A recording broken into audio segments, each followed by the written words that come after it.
Welcome again. Today we're going to look at Chapter 6, Introduction to Organic Chemistry.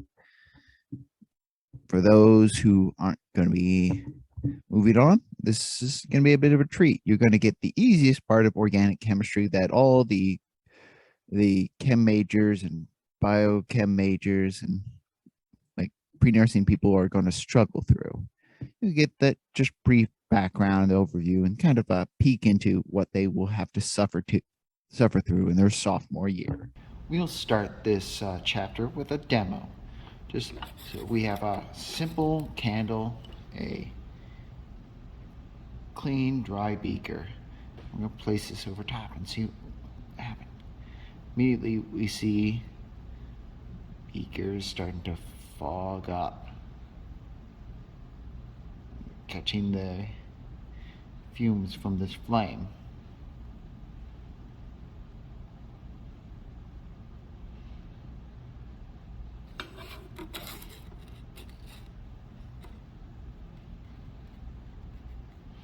As it's lower and lower, it's starting to burn more blackly.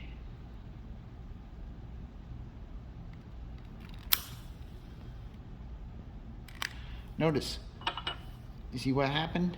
I'll do it again. Despite I didn't touch the lighter to the flame, yet it relit. Let's watch.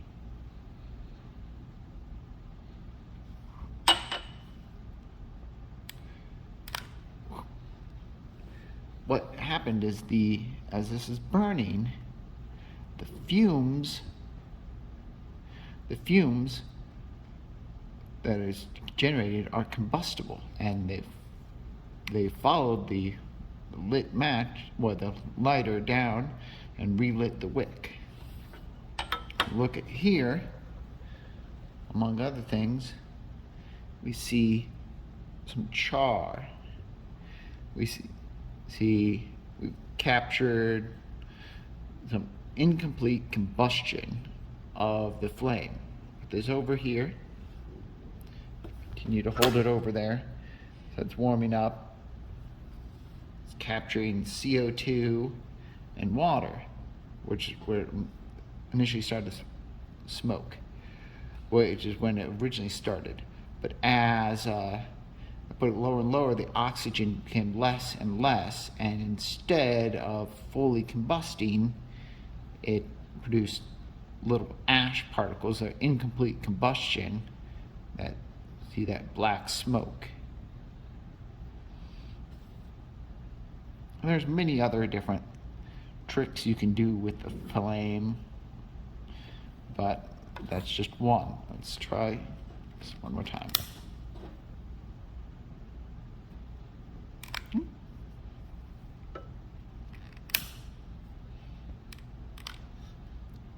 Because all those, as this wax is melting, and then it's not actually the wick is burning, but the thing that's actually causing the heat and the flame is the wax itself, as it going from liquid to gas, and liquid soaking up into that wick and turning into a gas burning.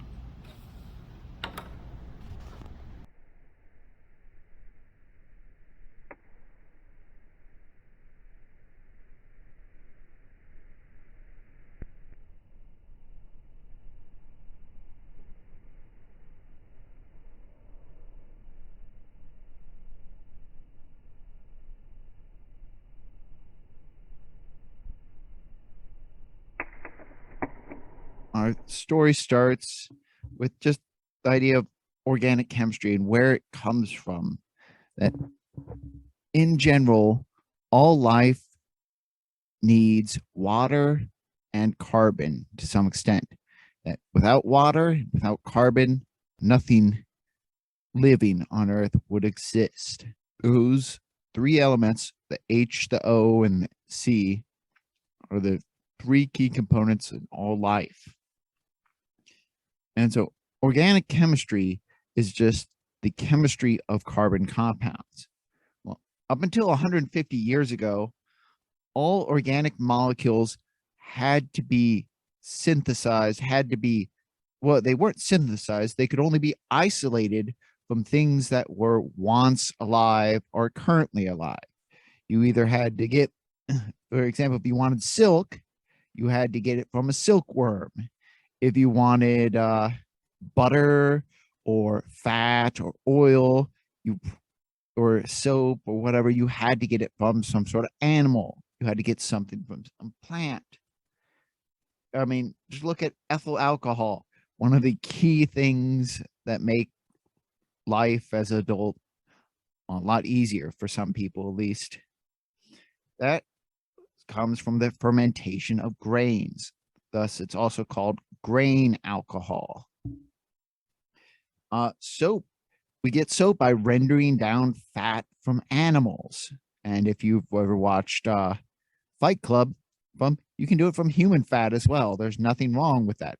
Any type of fat can be rendered down into soap. In fact, one of the labs I used to do in chemistry class is to render down oil, like canola oil, plant oil, into soap. Is it the nicest soap? No, but can it be done? Absolutely. All of our dyes and our drugs were isolated from plants. As we'll learn later, well, or not, aspirin was isolated from willow trees. So it's found that a lot of these things can come naturally. Things like red orange henna comes from the Lawsonia shrub. Quinine, which is an anti-malarial drug. If you've ever had tonic is rich in quinine, but comes from the bark of a South American tree. So these drugs that we use and hear about all the time were all isolated from various different plants and animals. And it was believed that all organic compounds had this vital force, that they had to come from something living in order for it to be, which is why we had to specify inorganic compounds, which compounds that did not contain carbon, and that they did not have to come from things with life. The inorganic chemistry is the chemistry of compounds that do not contain carbon. But we believe, well, this had to come from life, and this didn't have to come from life. So we had a distinct separation here. We're going to take urea as our example here of where the big change came. Urea, the compound on the far right, the CH4N2O, is one of the key compounds that we excrete in urine. It's a way of getting rid of the excess nitrogen that isn't used in proteins. It's about 2 to 5% of urine. That's probably responsible for a lot of the smell you notice if you haven't peed in a while. Well, we first isolated this in 1773, but it's thought we could only come from a body, not from a lab. That you would have to take someone's actual pee or some animal's pee and concentrate it down to get the urea. But in 1828, Friedrich Wöhler, in the bottom left there, managed to prepare urea by mixing ammonia, clearly inorganic, with cyanic, or it's actually isocyanic acid. Slightly different because it's how it's combined, but essentially we synthesized urea. We didn't isolate it from someone's body. We didn't concentrate it down. We took two compounds, mixed them in a lab, and produced a organic compound. It's the first synthesis rather than isolation, which is kind of ironic in a way because Wöhler was actually an inorganic chemist. He's also known for being the first person to isolate aluminum, boron, and silicon. But after that, organic chemistry kind of lost its sheen for have to be the vitality. There was no nothing really special about organic chemistry, which is why it's now just the chemistry of carbon compounds rather than chemistry of life. However, nowadays we've seen that organic has kind of regained its mystique, that you have organic food, organic drugs, and really everything is organic. You can make something in a lab and it's still organic. It's just whether it was natural or synthetic, really, is what the term should be. But once again, marketing comes into play here. Carbon is the key component here. Carbon, if you recall, has 4 valence electrons, thus is able to form 4 covalent bonds with up to 4 other atoms. As we'll see later, this doesn't have to be with 4 separate atoms, but there should be 4 bonds in order to give carbon an octet. With that in mind, we would call carbon tetravalent, from the Greek of tetra meaning 4, and valent from the Latin valentia meaning capacity, which language scholars would probably be cringing right now of the combination of Greek and Latin together in one word, but c'est la vie.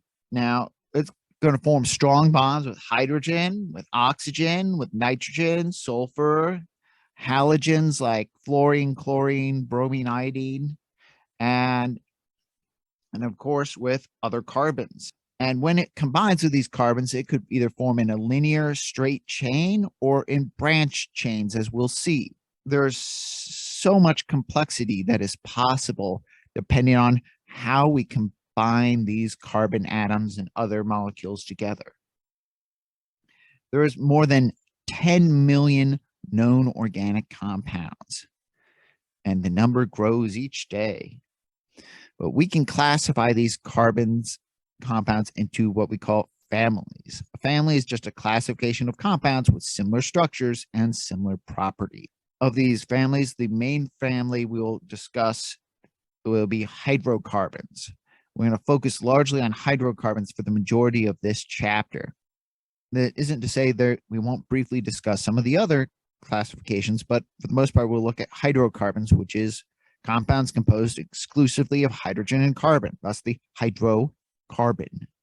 Within these hydrocarbon families, we can classify them as alkanes, alkenes, alkynes, and aromatics. We'll start by focusing on the alkanes and look from some of the simplest compounds to a little bit more complex. We'll start with methane, which is the simplest hydrocarbon containing only 1 carbon.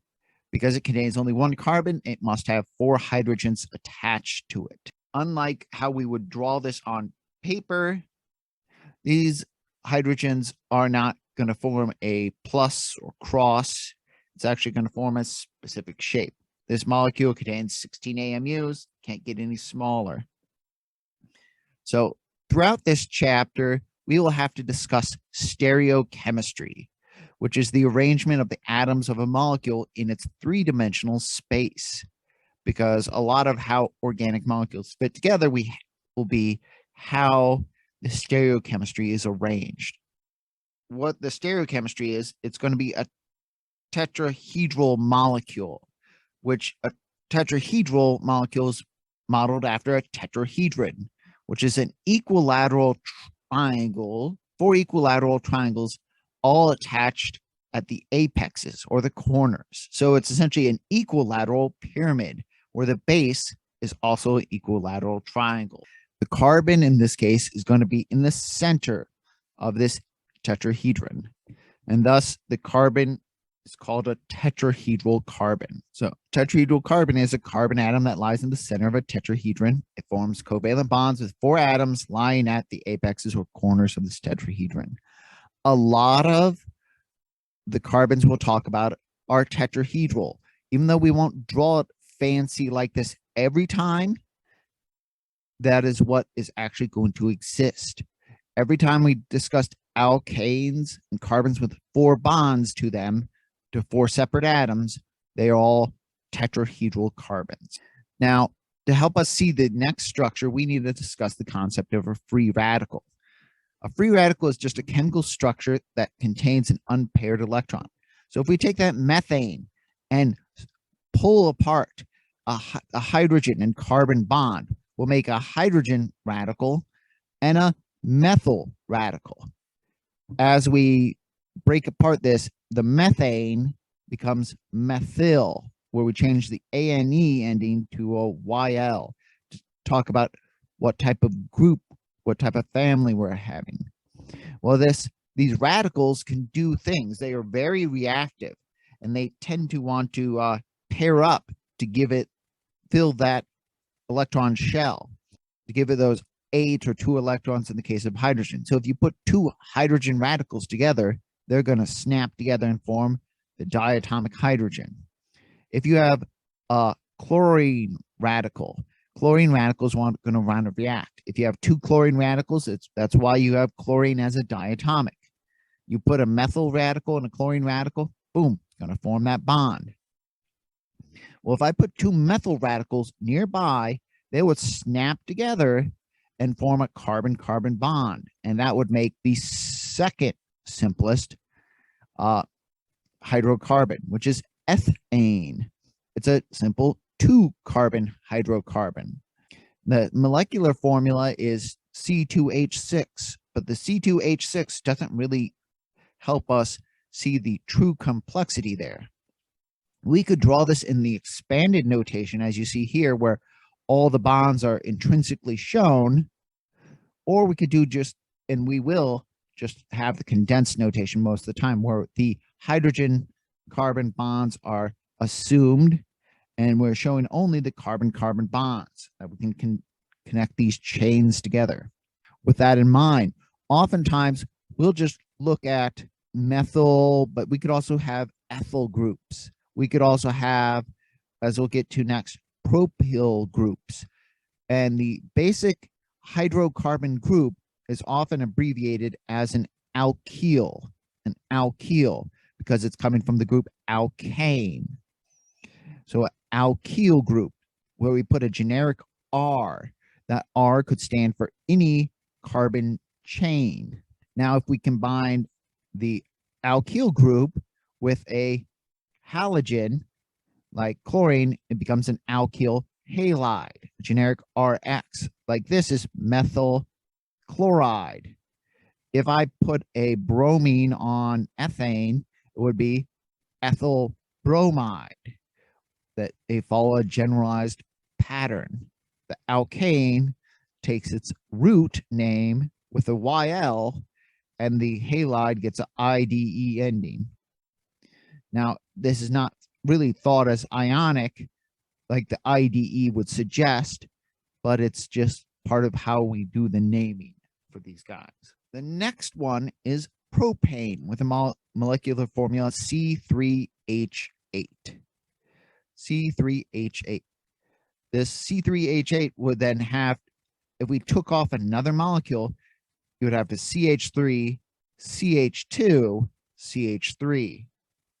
Note that in the center, they cannot have a CH3, CH3, CH3. It has to have CH3, CH2, CH3, because carbon can only make 4 bonds. It is making a bond to one carbon, a bond to a second carbon, and that leaves 2 bonds open for hydrogen, and only 2 bonds. All of these guys are called alkanes. An alkane is a hydrocarbon whose molecular formula fits the general formula of CnH2n plus 2, meaning that whatever the number of carbon is, the hydrogen is twice that number plus 2. So C3, so that means 2 times 3 is 6. 6 plus 2 is 8. If I had C10, an alkane would be C10H22, because 10 times 2 is 20. 2 plus 20 is 22.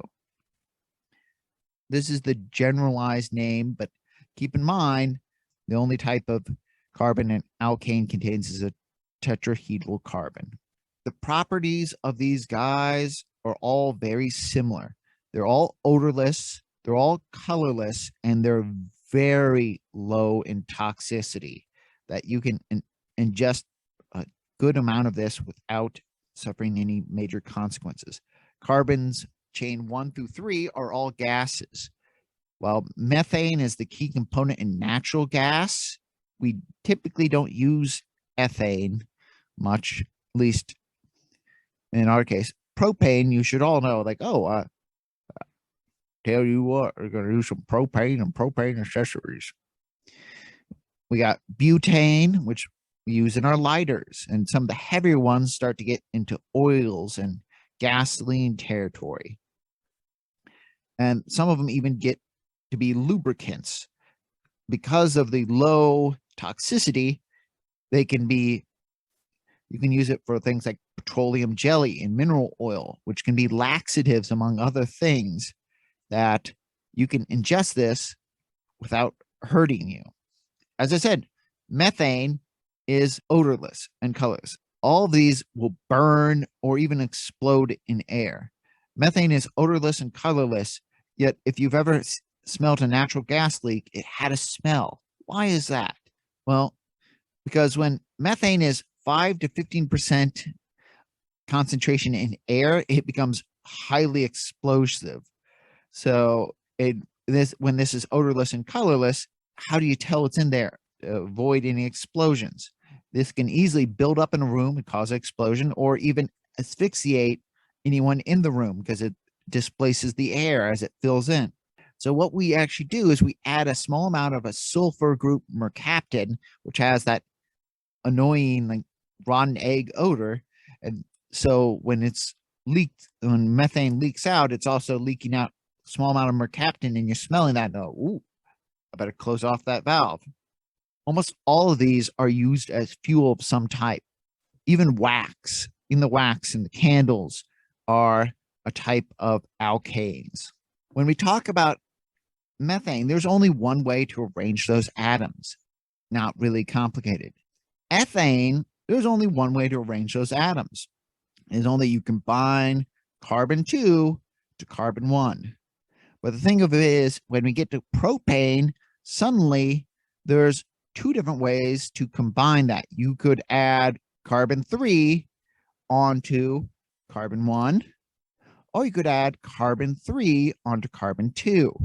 And while they look the same, it's technically a little different. It would be a little different. If carbon 2 had an isotope on it, we would have a completely different molecule. So we're making a different carbon to be the center carbon, depending on how we do that. The center carbon, the center CH2, is often called a methylene group. So what we're doing is we're taking a primary carbon and turning it into a secondary carbon. When we talk about primary, secondary, and tertiary, we're talking about how many carbons are attached to a specific carbon. So a primary carbon is a carbon bonded to exactly one other carbon. A secondary carbon, it's bonded to 2 carbons. So that center carbon would be considered secondary. A tertiary carbon is bonded to exactly 3. Now, there's none shown in this picture, but we'll see some later. And a quaternary carbon, which we won't really see because it's very uncommon, but it'd be a carbon that's bonded to exactly 4 other carbons. Why does this really matter? Because the next thing we're going to talk about is an isomers. A lot of organic chemistry has to do with isomers. The idea that different compounds that have the same molecular formula, but essentially have a different rearrangement of atoms, coming from the Greek isosmeros, meaning equal share.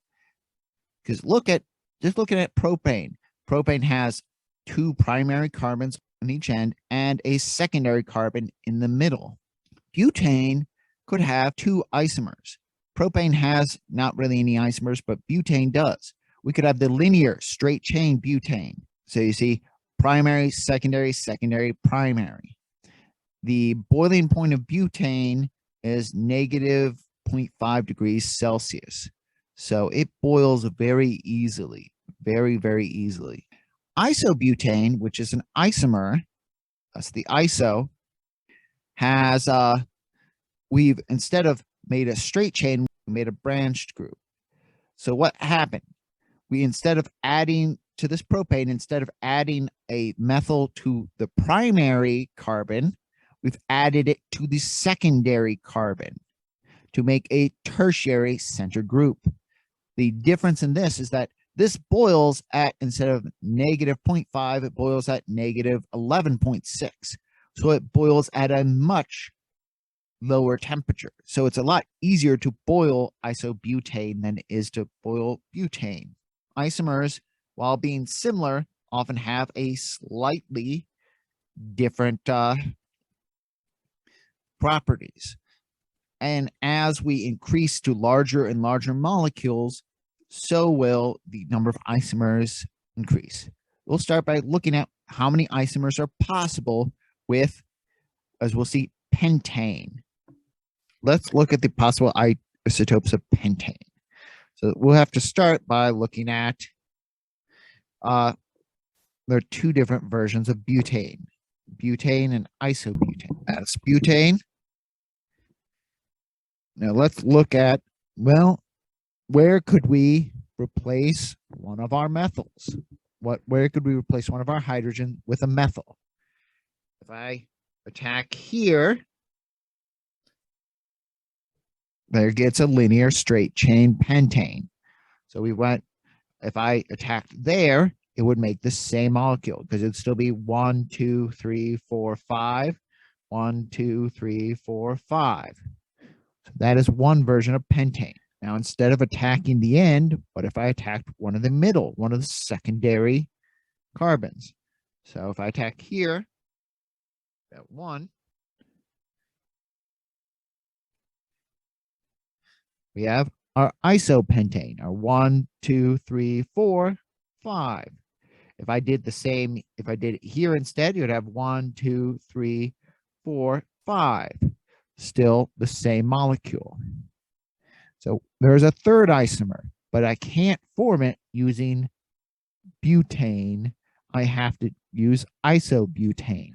So if I add the methyl to here or here, I've just reformed our isopentane.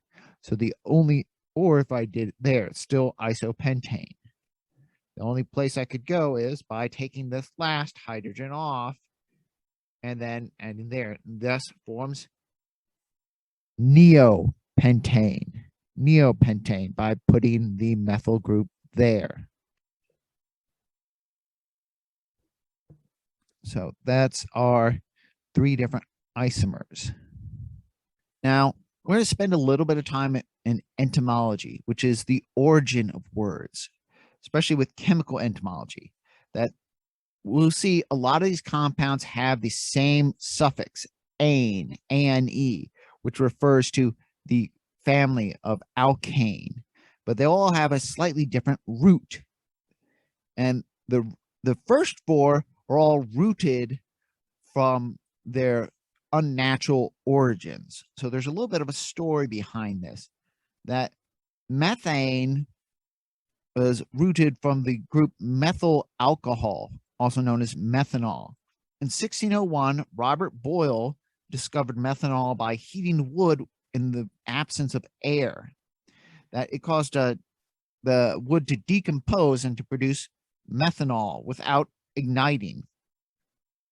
Now, between 1601 and 1930, the only way we could get methanol was through this destructive distillation of wood.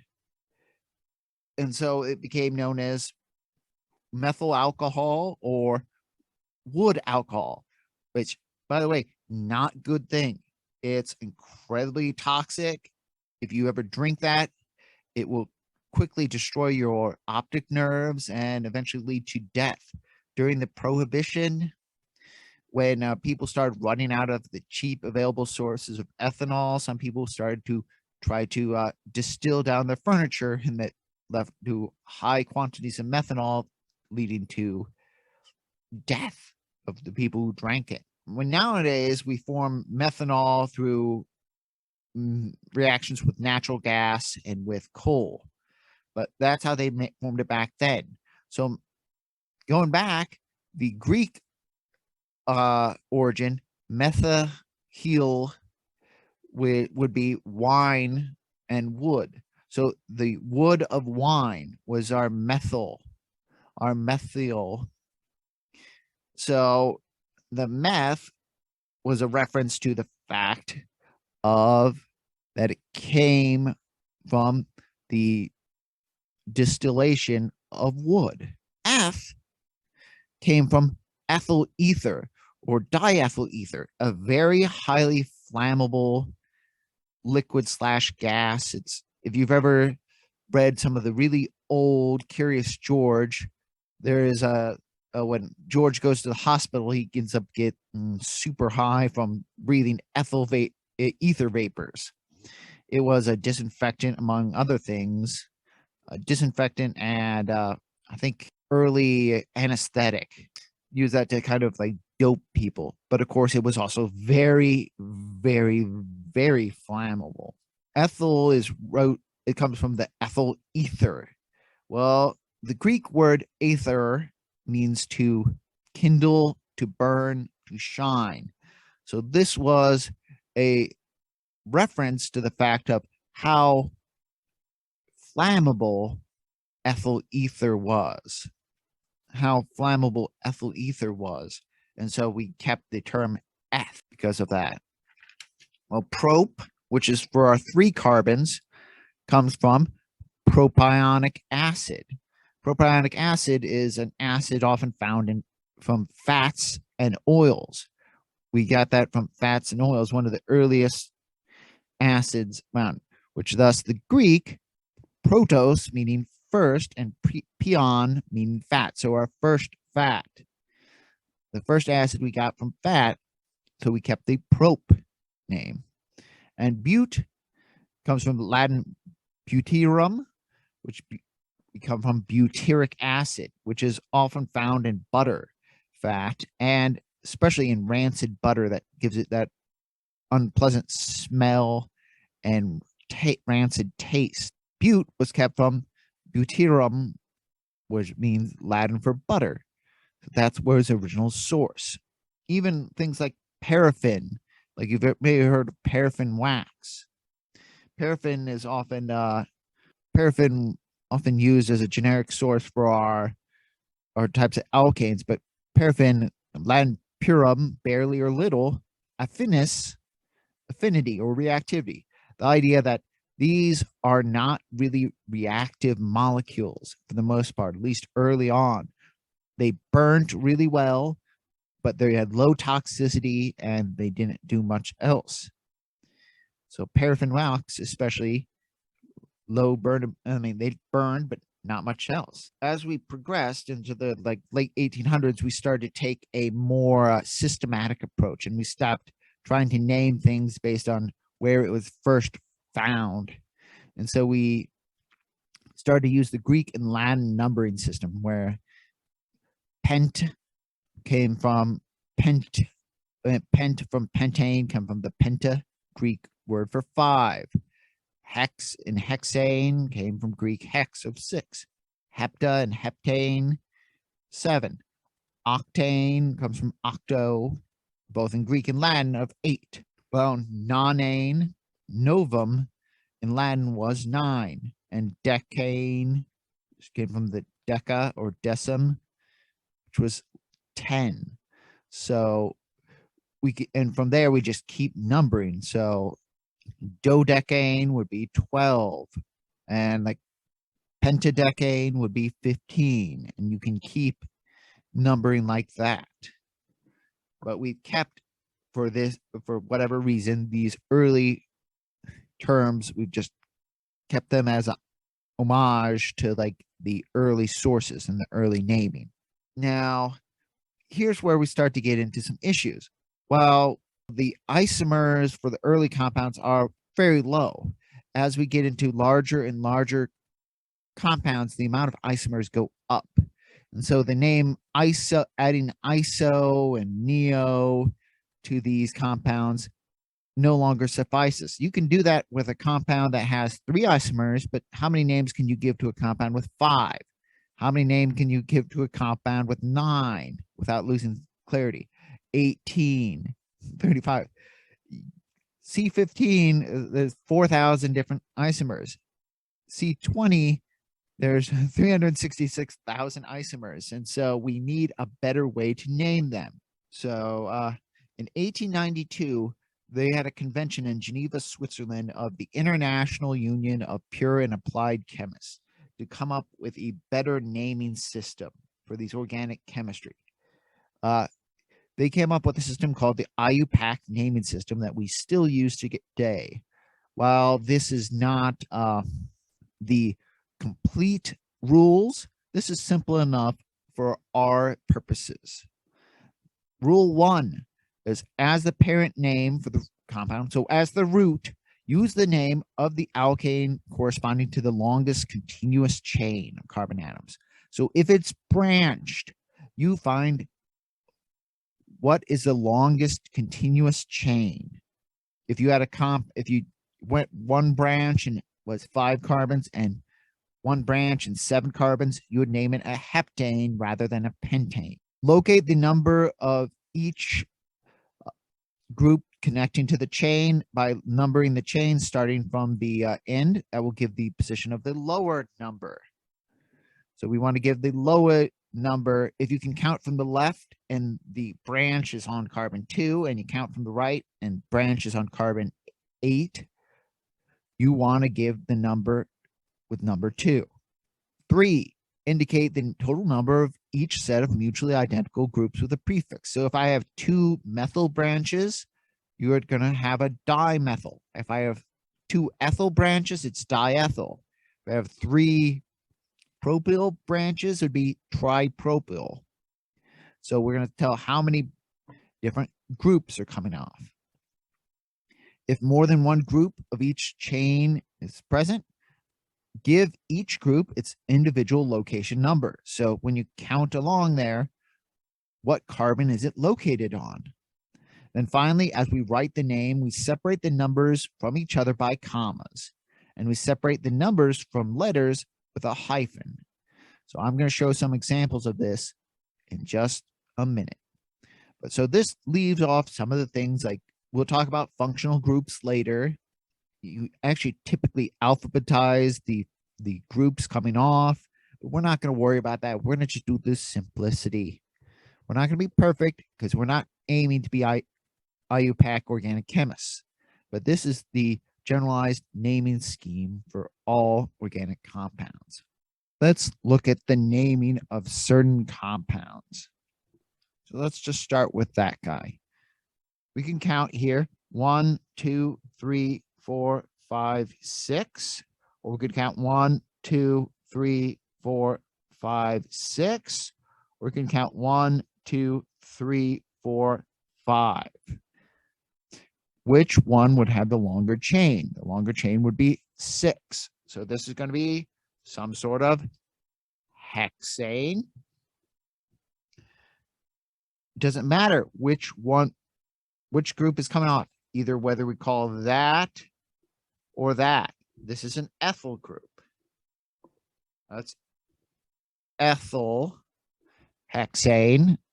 But where is it coming off? We could number, if we number from here, it's 1, 2, 3, 4. But if we number from here, it's 1, 2, 3. So we'd call it 3 ethyl hexane. It doesn't matter how funky it looks. What is the longest chain?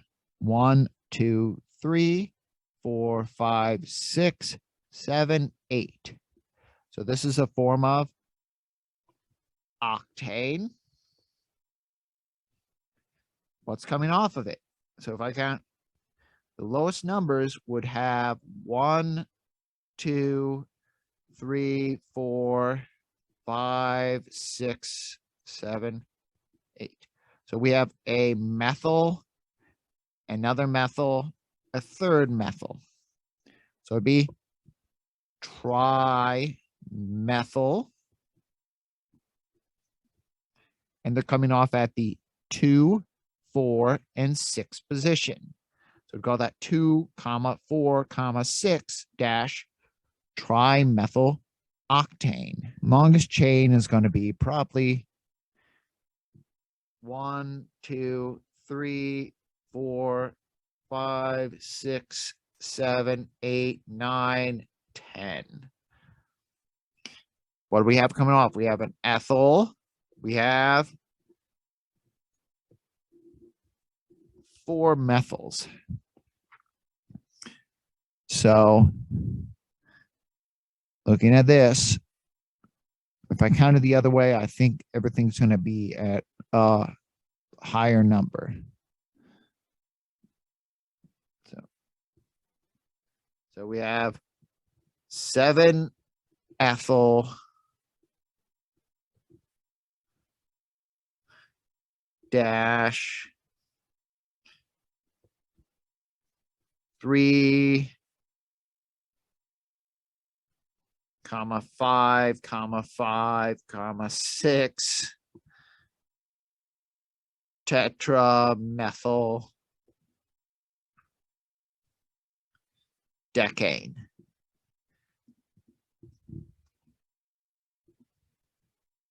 So essentially we can name these and number them, and someone could figure that using that name, they could redraw this back out. Maybe a little bit prettier than mine, but they could draw that back out, which is why IUPAC is such a strong system. Now, there's a lot more complexities that we won't really worry about, but that is our start. Just like we removed a hydrogen radical to turn methane into ethane, what if we remove 2 hydrogen radicals from an ethane molecule? Instead of making a 4-membered ring, we can instead make a second bond to the carbon, So you have a carbon-carbon double bond. It'll make our first alkene. An alkene is simply a hydrocarbon that contains a carbon-carbon double bond. And it should fit the general formula of CnH2n. So there's twice the number of hydrogens as carbons. However, this only holds true if there is 1 double bond. As you add more double bonds, you have less and less hydrogens. However, this works for all general singular alkenes. So when we name guys with alkenes, instead of having the ane suffix, it would have an ene suffix.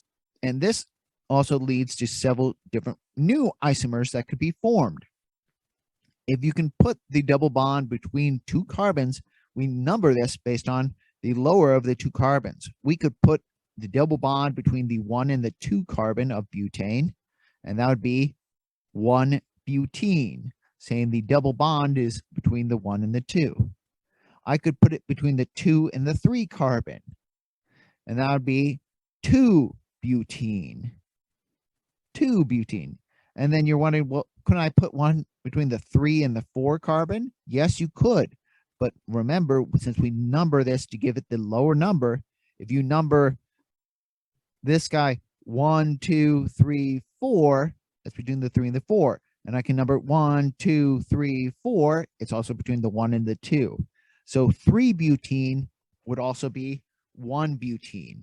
So we'd actually name it 1-butene again. So there's only 2 isomers that come from that, at least 2 different names. Now, we're not even going to go into diastereomers, so we'll leave that off for now. We can do that again. If we do that again, we could make a triple bond. We remove another HH pair. A triple bond is would form an alkyne, a hydrocarbon that contains a carbon-carbon triple bond, and would generally have a formula CnH2n minus 2. The most common alkyne we know is acetylene. Acetylene, which would be essentially ethine, which we use in welding with oxyacetylene torches. Now, alkenes and alkynes specifically have a little bit of a smell to them, unlike alkanes. You might have recognized ethene, whether you know it or not. It's an odor given off by fruit that actually speeds up ripening. In fact, Some merchants will introduce ethane gas to try to ripen fruit before it's ready for market. Ethene or ethylene is 30% of all manufactured organics, is the 30% of all the organics made, which much of the ethylene will then go into forming types of plastics. Propylene, which would be the 3-carbon alkene, is another really large one, also going into plastics as well. These are example of olefins, these organic compounds with double bonds. The only triple bond one that see, as I said, was acetylene. Now, from there, we can classify these alkanes, alkenes, alkynes into two kind of subclasses. Saturated hydrocarbons, which a saturated hydrocarbon would be an example of an alkane, a hydrocarbon that has the maximum number of hydrogen atoms possible, will thus contain only single covalent bonds. So an alkane would be a saturated hydrocarbon. Unsaturated would be a hydrocarbon to which hydrogen could be added. An alkene and an alkyne have a double bond that could be split and then add hydrogen to it. In fact, it's very easy to add various groups to these. That you can, by mixing hydrogen and a catalyst, you can turn this ethene into an ethane. But with a little bit of acid in water, you could also turn ethene into ethanol. That we can add groups to that very easily because of the unsaturation. Now, unsaturated and saturated terms can also apply to fats and oils, which are simply long chain hydrocarbons that are attached to with an acid group on the end. But saturated fats would be just fats with no double bonds, essentially. And unsaturated fats have double bonds in there, whether it be this group and making it bend this way with a trans fat or cis fat bending another way. And another type of compound we could look is cycloalkanes, where we cyclize the ring. Instead of doing a long chain or even a branch, we are bending around and binding it to the end. We can start with cyclopropane, cyclobutane, cyclopentane, cyclohexane, and you can keep going up and up and up. These compounds have the same type of formula as an alkene, meaning that this cyclization is one type of unsaturation. But we won't worry too much about these guys. Just know there's rings that we can see. That glucose is a form of a cycloalkane to some extent. And the last family we'll talk about is aromatic. The simplest aromatic, the most common one, is benzene, which it's a cyclohexene with alternating double bonds, where a double bond at 1, 3, and 5. But you can also draw it as at 2, 4, and 6 if you kept the same numbering scheme, but it technically still be 1, 3, and 5. Because this is so unsaturated, you would expect it to be very easy to add hydrogen to it. But in fact, this is incredibly difficult to do. And that's because of aromatics have entirely different properties in them that stabilize this and make it very hard to add atoms to. In fact, because of this alternating double bonds and that they can swap back and forth, we actually look at the thing as a whole, the rings, it's just completely circularized in the center, that it's moving all the way through. Many plants that have aromatics actually have a very pleasant odor, which is why it gets the name aromatic. But we've taken aromatic to mean a compound that contains at least one benzene ring as part of its molecular structure. Now, benzene, the only aromatic is not benzene, but is the most common. And so we'll treat it as that for now. But cinnamon comes from cinnamaldehyde, which is a type of aromatic. Oil of wintergreen comes from has an aromatic. Oil of anise, also aromatic. And while we have all these types of families, they can intermingle. We can have paraffins with olefins in it. We can have triple bonds and double bonds in the same molecule. You can have long hydrocarbon chains, which all single bonds with a double bond somewhere in there. We can have rings, cyclo rings, mixed with double and triple bonds. We can have an aromatic and then double bonds. All these can intermingle to have a mishmash of different compounds. But all this was still hydrocarbons, where we'll get to finally functional groups. Functional groups are a small set of atoms held together by covalent bonds in a specific characteristic arrangement that is responsible for the principal chemical and physical properties of the compound. So all these alkanes are just the background.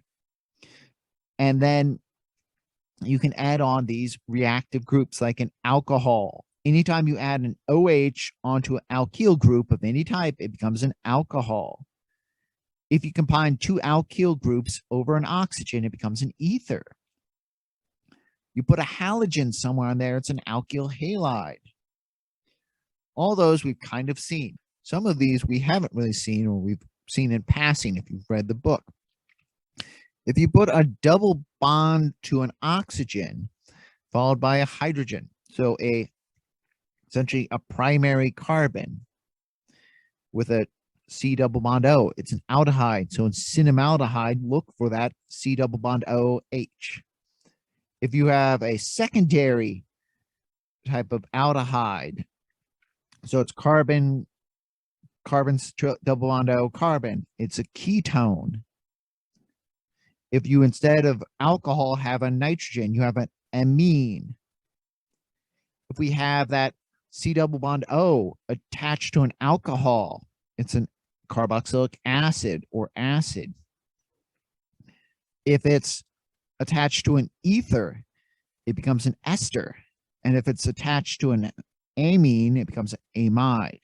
Now, there is actually far more functional groups than just these. These are just some of the more common ones. You'll see that each of these guys have very specific properties and very specific reactions based on the functional group.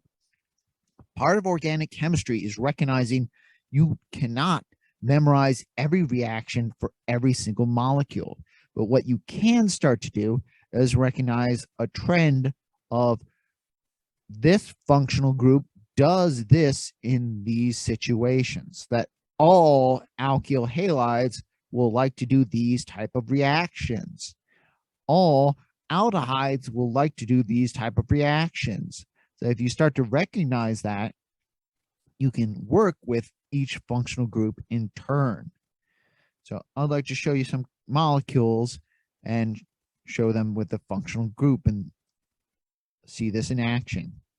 Now that we have some functional groups and we have some more complex families, let's see what we can recognize. Looking at these structures, what do we have here? We have a aromatic,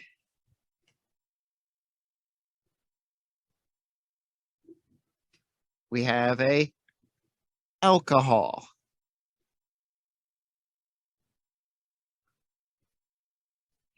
and here we have a ketone, we have a amine, we have a cyclopropane, sorry, and we have a acid. In here we have a alkene, we have an alkyne connected by a ether. All these are some of our functional groups. Let's look back to our candle burning, the most common reaction that alkanes can do. When you react carbon and hydrogen in the presence of oxygen, it will form CO2 and water. CO2 and water, almost exclusively. Looking at the simplest form is we take charcoal and we react it with oxygen. What's it going to do? 1 carbon plus 1 oxygen forms 1 CO2. Now, if you do this in a low oxygen environment, what happens? If you don't have enough oxygen, that means more carbon is going to react with the oxygen. And so instead of forming CO2, you form 2 molecules of CO gas, which is a very deadly gas. CO2 takes a lot of it to harm you. CO, just trace amounts, which is why they tell you don't grill indoors. I don't care how cold it is, grill outside. Don't turn on the grill to warm up your room. That leads to death. It may start off by producing CO2, but in an enclosed space where there's not much ventilation, as it uses up the oxygen there, it's going to shift from making carbon dioxide to carbon monoxide, which will usually result in tragic results. Which comes to the last thing we need to talk about is balanced chemical equations. An equation containing the same number of atoms of each element among both reactants and products. One of the things we got to be able to do when we do chemistry is we got to balance the reaction. We have to look at, say, okay, in this case, from 1 carbon and 2 oxygen, there should be 1 carbon and 2 oxygen on both sides. 2 oxygen, 1 carbon. That works. Well, in this case, there's 2 oxygen here, and we split the oxygen has to split between 2 molecules because we have CO. So we need 2 carbons for both molecule. So 2 carbons, 2 oxygens, 2 carbons, 2 oxygens. So we have the same amount on each side. Same amount on each side. Now we'll look, one of the things we got to take into mind is the law of conservation still applies, that the amount of each atoms on both sides will always be the same. Let's practice balancing some chemical equations real quick before we finish up. Let's balance some chemical reactions. Okay, so one of the tricks to balancing chemical reactions is to never start with the oxygen, always finish with the oxygen. Oxygen appears in the most places, so it becomes harder to balance. In this case, we have 1 carbon here, so I'm counting my carbons. On the left, we have carbon, hydrogen, oxygen count. 1, 4, 2.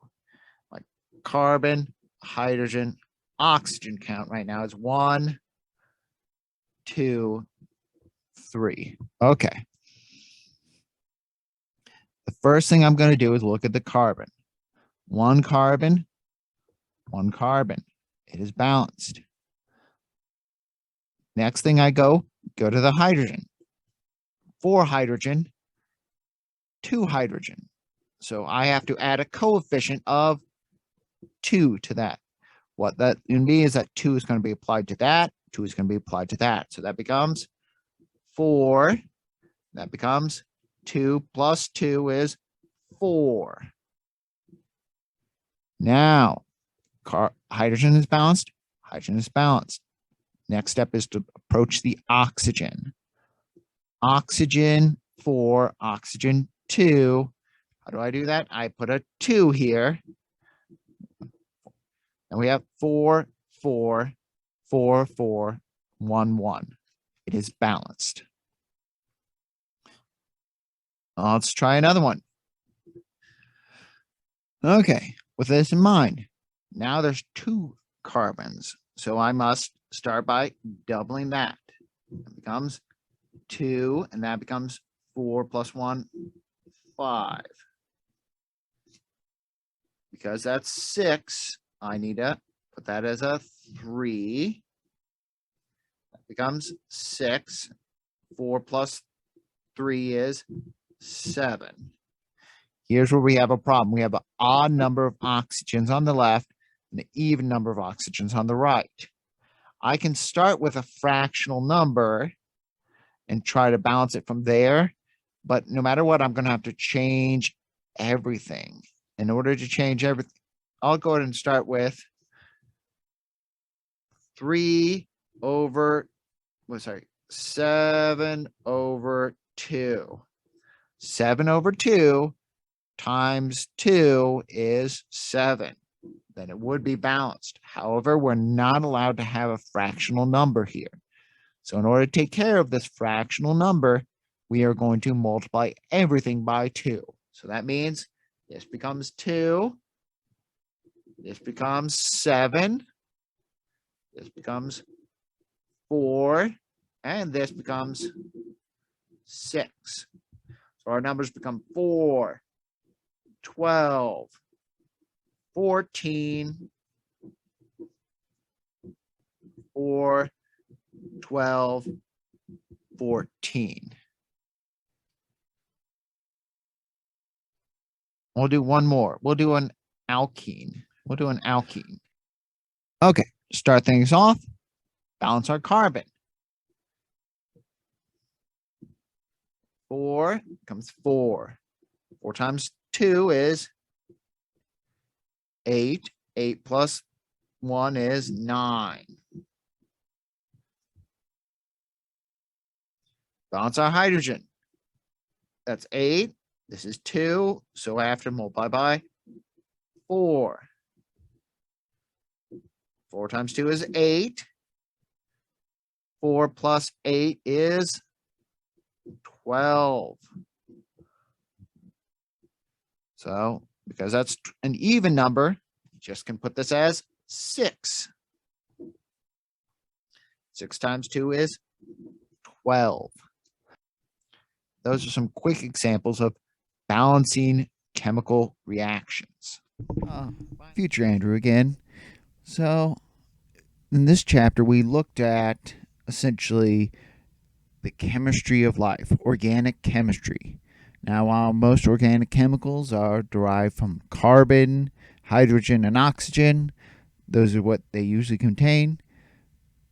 The literal definition of organic is being derived from life or previously living things, such as, a plant. When a plant decays, can we break it down into the complex carbohydrates into simple sugars? Can we extract dyes from whether it be a plant or from a bug or from a fruit or what have you? Organic chemistry. We learned in this chapter how to balance chemical equations, and we learned the basics of naming. That as we name a complex, we name the longest hydrocarbon chain, the longest contiguous chain of carbons, and name that with a prefix that tells us how long that is. Then we name all substituents, all things coming off of it, and we number them so that they have the smallest possible number. So if I can count it from 1, 2, 3 one way or 3, 2, 1 another way, I'd rather give something a 1 than a 3. But this basic IUPAC naming system is the basis for every naming bit of organic chemistry, so that we have something we can compare to any scientist over there. And so hopefully we can all speak the same language regardless of our country of origins. But this is going to be some language we're going to use moving forward as we start to talk about large chemicals and how they fit in with our everyday world. Once again, have a nice day, and I'll see you in the next video.